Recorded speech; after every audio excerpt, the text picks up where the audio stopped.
Hi everyone, welcome to Studio 14. I'm Kim Newcomer with the City of Fort Collins. Thanks for joining us today. Well, I'm excited because today we are talking about something new and different. Now, I know I've been talking about road construction, it feels like, for the last, 6 months. But today we're going to talk about a fun new economic initiative here at the City of Fort Collins, and it's about outdoor vending. So joining me in the studio, I have two experts on the subject. Jessica Pink-Small, and Jessica is our sales tax manager. Jessica, thanks for being here. Hello. And Pete Ray, and Pete is a senior city planner with the City of Fort Collins. Pete, thanks for being here. Right. All right, well, let's start with the simple question, outdoor vending. Pete, describe what that means. Well, it really encompasses all of the related vending types that operate throughout the city.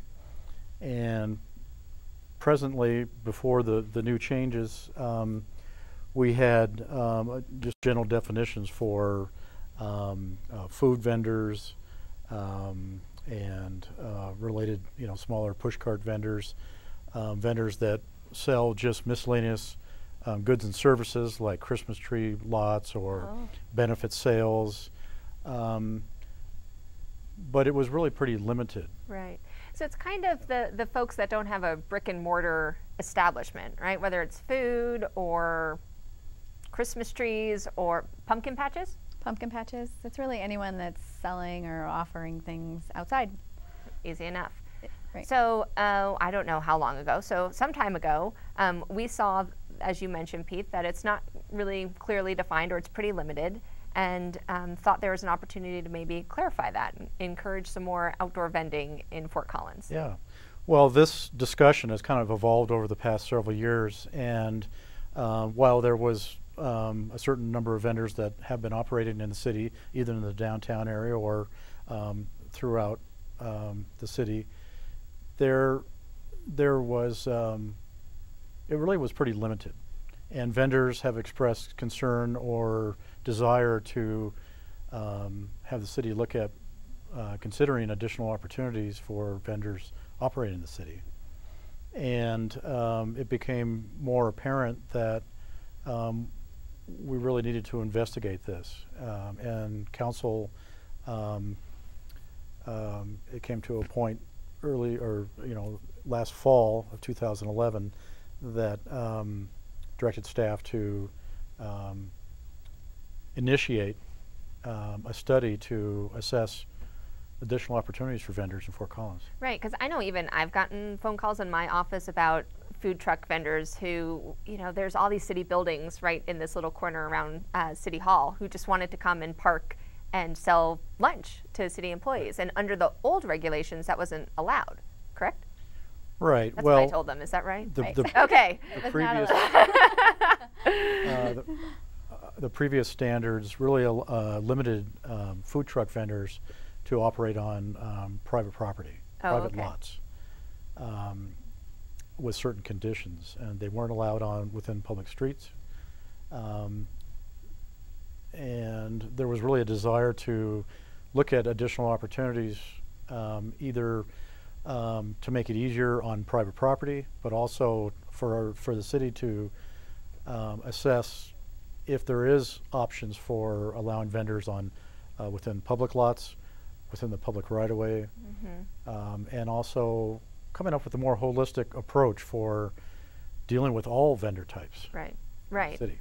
So the process begins, the conversation starts, we're looking for how do we create more opportunity. It sounds like there was a lot of conversation with vendors and the public, and just recently the final reading of the changes was before council. So what's different now? Prior to the new ordinance passing, vendors were limited to, as Pete said, private lots. They had to get an individual permit for each location. They were only good for 30 days. And so now with the new license, they'll be able to get a 6-month or a 12-month license. We tried to keep the costs relatively affordable for vendors. And they will be allowed on multiple private lots as long as they get permission from the owner, so they don't need a different license for each lot. They're also allowed on public streets in parallel spots as long as they follow the the parking regulations, and this is more particularly for mobile food vendors and push carts. So your miscellaneous goods, those types of vendors will still just need to be on private lots. Okay. So how does that work? You said public right-of-way. How does that work with Old Town Square? Well, Old Town Square is actually private property, so they would need to have a concession agreement with Old Town, with the DDA. Downtown Development to Authority. be there. And we still have the concession spots downtown that were existing prior to these changes. That process won't change. And so as part of this, we've also identified some city lots that we're going to do some additional concession agreements with. And so 250 North Mason would be an example, City Hall would be an example, and then the Creamery lot, which is on LaPorte, is also a location where we are going to do a concession agreement for 3 vendors, so a little bit of a mini vendor lot. Yeah. For those of us who work down here, that sounds lovely. Right. And it's interesting for the LaPorte Creamery lot, vendors across the country, they have different phrases for gathering vendors together, and sometimes referred to as clustering or a vendor pod. I heard the other day of a vendor rodeo. Kind of like that idea. There was desire for looking at opportunities either on private property or public property for allowing multiple vendors. And the benefit of that can be to provide more options and choice and variety of food offerings for the public, and kind of build off each other and what they provide, and also just establishing a more recognizable location for the community to know where to go to grab a bite, find these locations. Right, or something else. You know, I was recently down in Denver, and I think we were by the REI store, shocking, and saw a couple of different food vendor trucks. So is this a growing trend across the nation? Is this something that we are early to adopt, or is this something that, you know, for us was the right time to take advantage of it? I would say for us it was the right time. I mean, the growing, you know, need became apparent over the last few years. I don't think we're probably an early adopter. You know, there's some pretty big cities who are very liberal with their mobile food vendors. Portland is always one that's thrown out, Portland, Oregon. Denver has some regulations. Boulder just went through this process and have opened up a little bit. And so I think for Fort Collins it was the right time, but as far as the national trend, I think it's been gaining steam for quite a few years. Yeah. I can't help but think of cupcakes throughout this entire conversation. Maybe I'm hungry. But you know, the food vendors, I think people are familiar with that, right? They've seen either the food vending trucks or the push carts. But this also applies, which I thought was interesting, and what I've seen a lot more of is it the pedicabs? How do we define the transportation piece of this? They're defined as transportation services, and so it is a vendor type. There you go. Right. Good name. Not very creative with that one. But that, if you're downtown on the weekend, obviously there's a lot of pedicab businesses, and so that is something new to our ordinance, is that those types of businesses will need to get licensed, which we felt was just prudent. They're operating on city streets, offering a service. And so they'll be required to go through the same process, which is still simple and affordable, but they will actually be licensed outdoor vendors now. So let's talk about the process, because I can imagine, Pete, when you were out speaking with vendors, I mean, part of the advantage of being mobile is you're keeping your costs lower than if you were, you know, renting a space, you know, a big building, so to speak. So is the process affordable? I mean, how did the sort of affordability play into the program that we have today? Well, as affordable for what? For the vendors, or? Yeah, I think for the vendors. I mean, right? Because it has to be sort of the right price to take advantage of it. Well, and that's really interesting, because in talking to a lot of the vendors, some are actually investigating a startup business, and they look at a mobile food truck as an example as an affordable first step in starting a small business. And for some, their goal is, if they get more established and recognized and build up their capital, that eventually they could afford to own or move into a fixed location brick and mortar restaurant. The kind of the flip of that, we've also seen existing restaurant owners that have mobile trucks that also go out in different locations from their restaurant to provide additional opportunity to sell their yeah, it's a nice offerings. mix. Yeah. And I can definitely see how you could build a business. What a But great you first know, step. if you look at the overall cost, you know, and we investigated comparing, you know, fixed location restaurants to food trucks, and it's a little difficult because it's not really comparing apples to apples. Sure. You know, a brick and mortar restaurant has a lot of higher costs associated with the building, whether they rent or own it or lease it. You know, more employees and insurance, and just equipment and food costs. Right. And property tax and things like that. And for a mobile food truck, you have the initial investment of the vehicle. You have your licensing requirements and costs. But it is certainly a lot more affordable for someone to consider starting up that type of a business with the vehicles. Yeah, well, I love that explanation of it's a great step for an entrepreneur who maybe might want to someday have a brick and mortar facility, and an opportunity for those brick and mortar facilities to sort of expand their reach or expand their customer base. It makes a lot of sense. Yeah.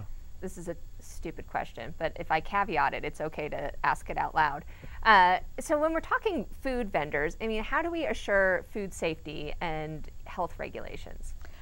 Well, the food vendors would have to have go through the health inspection through the county, so they'd have to have the Larimer County inspection just like any other restaurant. Okay. And we would not issue a permit until they have done the process through Larimer County. And they also monitor operating mobile food vendors just like restaurants. Okay. And so the goal would be to work in conjunction with that office to provide our list of vendors so that they're able to locate them, do the proper inspections. They are all required to work out of a commissary, and so I think the processes are in place to ensure that the food is safe. Yeah, which would be good. Yeah, You know, you hope. You hope, right? Well, especially when you see push carts and you never know the like hidden technology in there to keep things fresh and refrigerated. Yeah. So it's encouraging to hear. Right. Yeah, I think all the vendors we've worked with certainly seem to be on the up and up and take it really seriously. Okay. So how do we anticipate this rolling out to the community? Do we think we'll have a fairly significant influx of mobile vendors or outdoor vendors? Well, I don't think there will be a huge change at the end of this month when the regulations Right. come into play. There's definitely more interest. There's also other communities, even across the country, that are looking at our websites. There's this internet, connection where other communities are interested in what new changes and regulations are taking place, and we somehow seem to be linked now to a lot of other cities. But I think there's definitely interest. Some vendors have been waiting to see these new changes come into play and are very excited about that. I think we'll probably see some vendors from other cities in Colorado consider vending in this area too. Mm-hmm. But it's not going to be, we don't anticipate a significant influx. I think over time it'll probably steadily increase based on more awareness of these opportunities. Surely. You talked about vendor pods and some of the city lots that we've set up, or city areas that we've set up, where a couple of different vendors could congregate, if you will. Yeah. So what if you're a private business and you have your own lot and you think, wow, what a great opportunity for my employees if we could get a couple of vendors. Is there a way to connect those interested businesses with the potential outdoor vendors? Well, I think thus far the vendors have done a really good job reaching out to Yeah, we don't need to help them at all. businesses. Yeah. I think they are, and my guess is, knocking on any business in town that has a decent sized lot that would be interested. In the past, some of the breweries have done a little bit of that. Out on Harmony, I think, HP, some of those big businesses Right. would certainly be interested in that. But I think the vendors have been pretty, eager, and because until the changes, that was really their only opportunity. I think they've been in touch with those businesses, so we're assuming they're making those connections. You Yeah. mentioned breweries, so does alcohol sales fall into a factor in permitting? They're just not allowed. Any mobile vendor, whether Okay. it be outdoor mobile vendor, push cart, or actually neighborhood vendor, are prohibited from selling Okay. alcohol. was going to say, but what we have seen is interest for co-locating with some of the breweries as an example. And you know, while the breweries don't necessarily have a restaurant or serve food, so they're very interested in having that supportive. Oh, I see what you're saying. Having those vendors come to the breweries almost. And provide some food choices as people are there tasting at the breweries. And there's some examples out there where that's happened on the private lots. And now with the new regulations, there's an opportunity to have up to 3 vendor types on a private lot. We also have additional provisions to allow on certain times of the year additional vendors under a special vendor So like license. a special event or something along those lines. It's actually called a special vending license, and so we kind of created that license for, you know, your car dealerships or breweries who want to have some sort of anniversary type sale, where 4 times a year they could actually take out a special vending license. They can have up to 8 vendors with 4 of one type, so they could have 4 mobile food trucks, 4 push carts, or 4, you know, a mix of that, as long as there isn't more than 4 of one like type. And so we think that will help with kind of some of those special events and fun things. Yeah, that's great. I mean, it does seem sort of like this natural evolution. I mean, they do vendor, in particular, mobile food vendors seem more and more popular, and it just seems like I said, a natural evolution of how to make that feasible and work here in Fort Collins. Right. And one of the challenges of administering that provision on private property is at what point do the vendors become a principal use on a private lot? So if now you look remember, at us non-planners, define principal use. Right. Let's take Walmart and Home Depot by LeMay and Mulberry. It's a large shopping center, and Home Depot is considered a principal building, a principal use within that center. And they have improved the site, the landscaping, the parking, but you also have noticed over the past several years there's a hot dog vendor in front of that business, and we look at has been looked at up until now as an accessory use to that principal building. As we allow more vendors on a site, and particularly smaller properties, there's that threshold where additional vendors may be considered a primary use. Right. And if there isn't a principal use already established, we would have additional requirements for doing a site improvements, which the vendors have expressed, hardship over being able to afford doing site improvements on a lot. So that's one of the things we looked at, and we clarified in the definitions in the land use code and the municipal code that if there is a principal use and there already is an improved site, the landscaping is there, the parking, et cetera, that it used to be we would allow 1 vendor type with that principal use. Now it's up to 3 vendor types on a property like that as an example. So we have provided additional opportunity and clarification on that the vendors really expressed a concern about previously. I mean, it's great. It's funny. I'm sitting here thinking, if you're watching this program, you're like, who knew outdoor vending would be so darn complicated? But it's true. I mean, to actually make sure it's safe, make sure it's equitable, make sure it's fair, make sure that the surrounding areas can handle the traffic. There's all these details and behind the scenes factors that we need to consider. And that was really the interesting part about it. Last fall, we were originally directed to look at just food truck vendors. Right. And we quickly discovered that there's a lot of other vendor types out there, and it really made sense to do more of a holistic assessment of new options for all of these vendor types. And one example we haven't talked about yet is ice cream vendors in the neighborhoods. And just cruel, Pete. I'm starving. Which have been operating in this city and many cities across the country for decades. And they haven't really been adequately managed or addressed. And so that was one of the things we looked at is providing consistent regulations and requirements for all the vendor types. Right. And again, that equitability, I'm not quite sure that's a word, being equitable across all different types. So it's not just, a certain if it's a food vendor, you have to go through the licensing process, but if it's not, then you don't. I mean, Right. it makes a lot of sense. So in the neighborhoods, Right.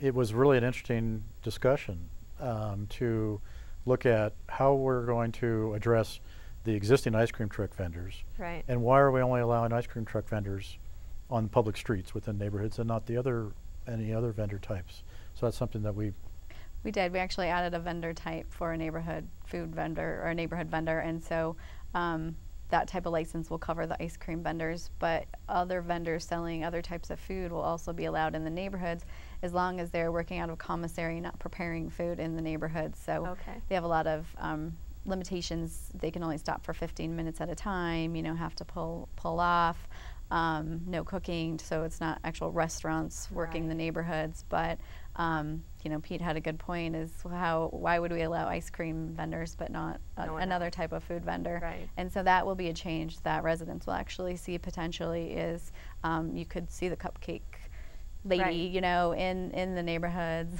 and or perhaps someone selling burritos, as long as they're prepared in a commissary, they can now vend in the neighborhoods. Okay.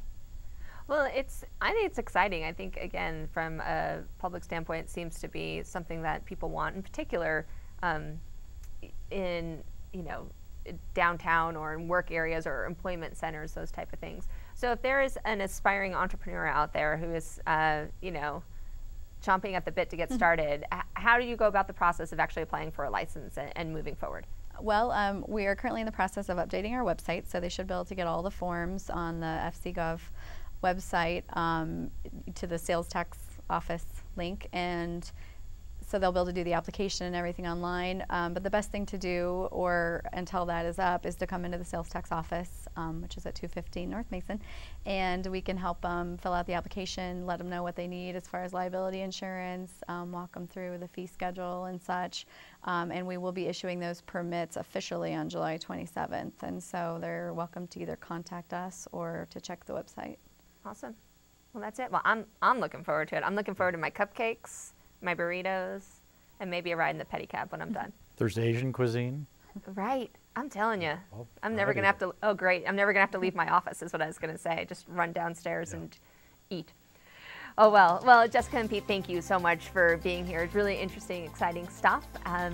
Thank you all for watching. This has been Studio 14. I'm Kim Newcomer with the City of Fort Collins. We'll catch you next time.